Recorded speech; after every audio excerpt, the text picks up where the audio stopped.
fallan algunas de las dos patas y en muchas ocasiones las dos incluso. Tenemos 14 centros, 3 aperturas en el 25, 4 en producción, 5 licencias y 11 nuevos proyectos que desarrollaremos en los próximos años. Este es el índice de la ponencia, lo voy a intentar hacer muy rápido para que luego Pera pueda incorporar las preguntas, etcétera, etcétera. Nosotros, bueno, ¿de dónde venimos? La democratización del deporte, ¿no? O sea, ¿por qué sucede esto, no? El valor que nosotros le damos a la concesión, que en mi opinión es altísimo, porque ayudó a democratizar el deporte.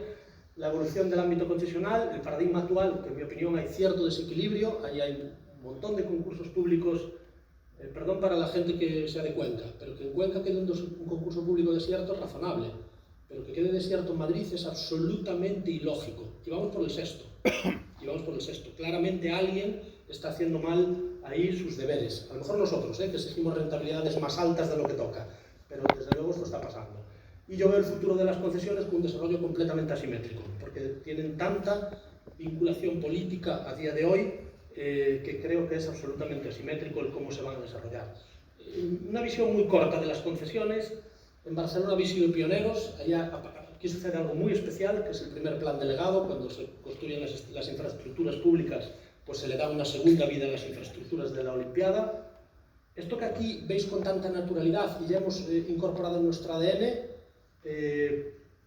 pues está fenomenal que lo incorporemos en el ADN como una normalidad, pero yo creo que esto ha sido un hito tremendamente relevante, que hay que felicitar a todos los que participasteis. Aquí hay gente que participó en aquello, pues porque, por ejemplo, podemos ver la Expo del 92, y lo que hay es solares, desastre, y ahora, por suerte, se va rehabilitando la isla, ¿no? Pero es cierto que no es tan obvio, ¿no? En Galicia surge en año 93, estoy hablando, primeras concesiones de prestación de servicio en las piscinas públicas. Aquí hay una ola de ayuntamientos que se lanzan, al albur de esa ola se generan compañías como Sidecu, Gaia, Serviocio, digamos, muchos de ellos compañeros míos de clase, de promoción, algunos de ellos. Y ese fenómeno gallego de tantas empresas emana de aquí, emana de que de repente hay mucho mercado para todos. Los ayuntamientos grandes y más pequeñitos entienden esto, efectivamente siempre hay un ayuntamiento tractor, pero entienden esto y sale. A partir de aquí yo veo otro punto, ¿no? O sea, aquí lo que quiero mostrar es los 4 hitos que yo entiendo de la gestión, ¿no? Que son el legado, las prestaciones de servicio, las gestiones interesadas, entre comillas, y el último punto, las concesiones con un riesgo y ventura puro, ¿no? En donde ya nos jugamos los euros y la inversión ya pasa a ser privada. Bueno, esto solo es un poco de historia, ¿no? ¿Qué es para mí, o qué entendemos en Enjoy como democratización del deporte? Bueno, yo creo que aquí las concesiones o los gestores tenemos la obligación de democratizar el deporte y las concesiones lo han logrado, ¿no? De algún modo se popularizó el acceso al deporte en aquel momento. Ahora esto está cambiando mucho, hay mucha más oferta privada, tenéis proyectos fabulosos muchos de vosotros que hemos visto hoy, pero hay un tiempo en el que esto no era tan evidente. Y aquí yo creo que las concesiones tuvieron un valor social para nuestro país esencial, ¿no? Porque se popularizó, eran accesibles al 100% de la población en precio y en programa. Y obviamente también en edad, ¿no? Bien, se permite construir y recapear instalaciones económicamente viables, ya atraen al inversor privado, mejora el presupuesto municipal eliminando el déficit de la gestión directa y la necesidad de inversión pública. Aquí se dan los dos parámetros en simultáneo. Voy a poner un ejemplo, lo pondría con el alcalde delante, entonces no es problema. Cuando nosotros nos hacemos adjudicatarios de una concesión que licitó también Forus en Mérida, esa concesión tenía menos 600.000 euros de resultado municipal. Es una ciudad deportiva que construyó Sideco en su momento. El segundo año, no 10 años después, tiene más 500.000. Es un poco difícil de entender. Atiende al doble de población. Los ciudadanos de Mérida con sus impuestos contribuían de menos 600.000 euros y ahora tiene más 500.000. ¿Cómo puede haber 1.100.000 euros de diferencia en la capacidad de gestión? Pues lo hay, esto es un hecho cierto y está documentado porque las cuentas están en el registro mercantil. Entonces, yo creo que esto cambió también mucho la visión de los ayuntamientos, permitió sacar las concesiones, etc. Y el ciudadano tiene una percepción de más cantidad a mayor calidad y esto al mismo precio. Del precio hablamos después y de las tarifas congeladas y de esta obsesión que para nosotros es una gran debilidad en los concursos públicos, ¿no? Esta vocación de congelar los precios. Bien, en el ámbito concesional yo creo que también hay, cómo evoluciona el ámbito, creo que hay estos 5 hitos, ¿no? Entre el 2000 y el 2009 proliferan los concursos y también proliferan las empresas licitadoras y se genera previamente éramos muy pocos, si queréis cuento anécdotas, pero el alcalde de Valladolid llamó al teléfono fijo de Sidecu para decirnos si podíamos gestionar una instalación allí. Esto es lo que pasaba. Y ahora las perseguimos, las impulsamos, etcétera, etcétera. Éramos tan pocos los players en ese momento que lo que pasaba es que nos venían a buscar. Ese momento tan dulce obviamente desapareció y aparece un incremento de la tensión competitiva. Esa tensión competitiva pues genera ya los primeros desajustes en los concesionarios, ¿no? O los primeros, vamos a dejarlos en las primeras dificultades con la rentabilidad prevista. Entre el 2010 y el 14 tenemos la crisis económica que tenemos y el fenómeno del IVA, estos son un poco los hitos que yo entiendo que se han ido produciendo, y entre el 2015 y el 19 hay un nuevo mapa político, cambia mucho, se rompe bueno, Cataluña siempre fuisteis un poco diferentes, ¿no? En Galicia quizá también, pero el mapa político cambia, hay un nuevo mapa político con la incorporación de muchos nuevos partidos políticos y en algunos casos cambia la interpretación del paradigma de lo público, ¿no? De lo que es lo público, qué no es lo público, etc. Esto creo que los hemos sufrido todos los que tenemos concesiones.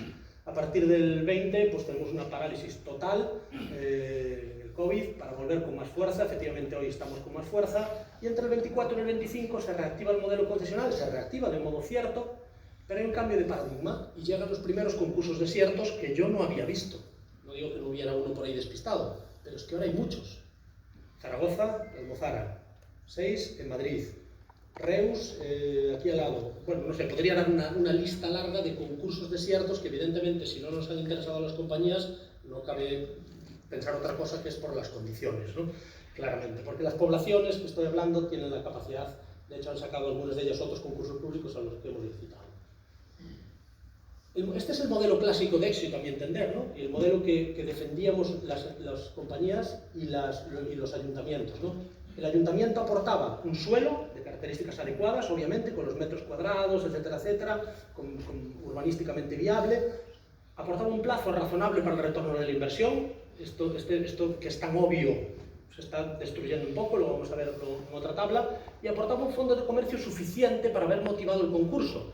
Y hoy se nos está lanzando a los extrarradios, a zonas no densas, a zonas de, bueno, primero pongo las infraestructuras y después ya veo si crece el barrio. Ya, pues esto en nuestro modelo, en mi opinión, no va, ¿no? Y creo que es uno de los errores de la administración, que nos intenta colocar por delante de los clientes. Y esto pues falla. ¿Qué recibe el ayuntamiento? Recibe la titularidad de las concesiones sin invertir, recibe un canon, hablamos del canon después, contra un presunto déficit de explotación, pero que muchas instalaciones tienen, y recibe un servicio de mucha calidad contra pues bueno, pues muchas veces obsolescencia. Pero el operador, ¿qué aporta? Aporta la inversión y el CAPEX, aporta la operación y la gestión, la optimización de calidad, y aporta el riesgo y ventura. Y aquí voy a hacer un paréntesis. Porque en Enjoy entendimos que son interesantes los concursos públicos principalmente por un motivo. El principal motivo para nosotros era que teníamos, tened en cuenta que nosotros promovemos, o sea, construimos nuestros propios centros deportivos, buscamos del ayuntamiento la parcela solamente. ¿Vale? Entonces, con esta premisa, que es importante entenderla, nosotros entendemos que el principal driver para acudir es que accedemos a un suelo en condiciones preferentes. Porque si eso no se da, ¿qué hacemos ahí? Podemos hablar de que la rentabilidad, de que los usuarios acuden más a un servicio público, que el porcentaje de penetración es mayor o menor, luego lo debatimos esto si queréis. Si el mismo centro deportivo de Enjoy, en el marco de una concesión o en el marco de un terreno privado, tiene más o menos clientes en el mismo lugar, mismo club, mismo todo, ¿tendría más clientes por el hecho de ser público? Podemos debatir esto después. Y recibimos una rentabilidad proporcional al riesgo de la inversión. Se rompe después del COVID un paradigma fundamental sobre el que nosotros nos anclábamos para darle valor a la compañía Enjoy. ¿Cuál es? El derecho a estos reequilibrios, según la ley de contrato del sector público. ¿Por qué se rompe?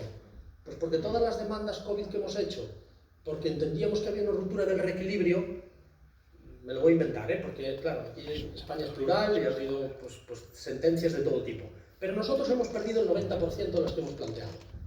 ¿Vale? Y entendíamos que teníamos un derecho legítimo, porque desde luego estuvimos cerrados, desde luego tuvimos medidas, desde luego tuvimos restricciones, y no hemos sido capaces de convencer al juez de turno de que ese derecho al reequilibrio que tenían los contratos públicos tenía que obrar en ese momento. Con lo cual, aquí se nos cae una carta importante del castillo, que es la protección presunta que nos daba la administración pública, no nos la ha dado. O al menos esa es nuestra experiencia. Seguro que hay otros que tenéis, luego van a hablar otros compañeros y lo vemos. Bueno, el modelo actual, pues en mi opinión, lo que hay es que el erario está por encima del beneficio social. El ayuntamiento aporta un suelo muchas veces inadecuado para los programas de usos, porque hay técnicos cualificados que no entiendan para amortizar la inversión.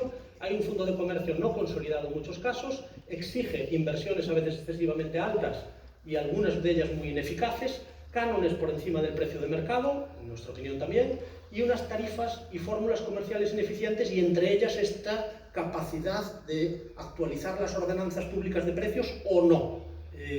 Y ese o no pues depende de la vocación del político, y evidentemente si el político vende que sus precios no suben nunca, pues entiende que tiene más votos, y entonces pues no se sube. Y para muestra, Madrid y Valencia, por ejemplo, podríamos nombrar más. Con ordenanzas congeladas hace 5 años venimos en esas ciudades cobrando lo mismo. Consecuencias. Pues, bueno, efectivamente, más años todavía.